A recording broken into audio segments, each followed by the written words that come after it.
Here's the harsh truth about big money signings. They either justify their price tag immediately, or the critics come out swinging.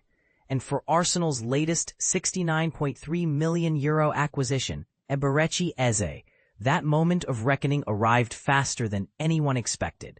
While pre-match discussions centered around Ange Postecoglou's presence in the opposing technical area, the real spotlight at Emirates Stadium was reserved for someone else entirely. The 27-year-old England international was about to make his full Arsenal debut against Nottingham Forest, having been handed his first start since his blockbuster summer move from Crystal Palace.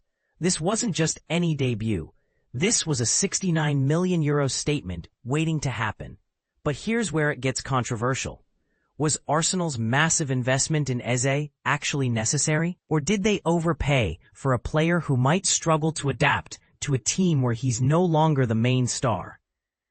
The Gunners secured a commanding 3-0 triumph, with Martin Zubimendi finding the net twice, but all eyes remained glued to their expensive new recruit. Eze had been given the starting berth over Gabriel Martinelli, creating immediate pressure to deliver after his brief substitute appearance against Liverpool. During the opening exchanges, the former Palace maestro appeared remarkably composed for someone carrying such hefty expectations. His confidence showed early when he attempted an audacious skill move while sandwiched between two Forest defenders, though he lost possession in the process.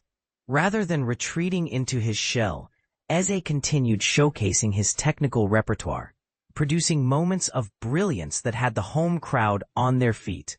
One particularly clever feint left supporters mesmerized and sparked a promising Arsenal offensive move. However, if we're being brutally honest, his first half showing revealed one glaring weakness: questionable shot selection. The difference between good players and world-class talents often comes down to knowing when to pull the trigger. And Eze occasionally forced attempts when better options existed. And this is the part most people miss. Transitioning from being Crystal Palace's focal point to fitting into Arsenal's star-studded ensemble isn't just about talent. It's about understanding your new role within a completely different tactical framework. Just before the interval, Eze demonstrated exactly why Arsenal's recruitment team was willing to break the bank. A devastating burst of acceleration left Neco Williams in his wake, followed by a perfectly weighted low delivery that Victor Gyökeres agonizingly failed to convert. The second half brought vindication for both player and club. Within moments of the restart, following an excellent through ball from Gabriel Magalhães, Eze controlled a bouncing ball with sublime touch before threading an absolutely inch-perfect cross along the 6-yard line. Gyökeres made no mistake this time, tapping home what would become Eze's maiden Arsenal assist.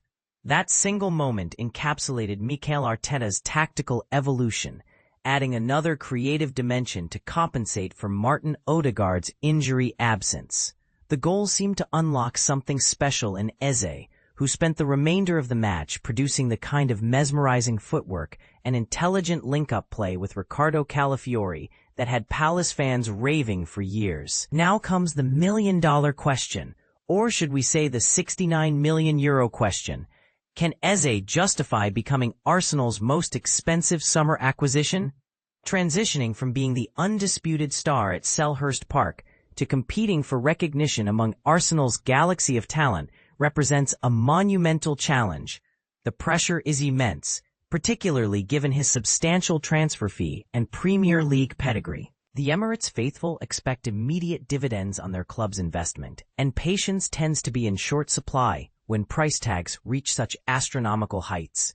Yet the early indicators suggest optimism might be warranted. While it could take several weeks before Eze's performances warrant an increase from his current €55 million market valuation, this debut display offered tantalizing glimpses of why such an upgrade might be inevitable. Here's the controversial take that's bound to divide opinion. Despite the eye-watering transfer fee, Arsenal's investment in Eze might already be looking like shrewd business. But is it fair to judge a player's worth based on a single performance, no matter how impressive? What do you think? Was Arsenal right to splash such massive cash on Eze, or should they have invested that money elsewhere? And more importantly, can any player truly justify a €69 million price tag in today's inflated market? Share your thoughts, because this debate is far from over.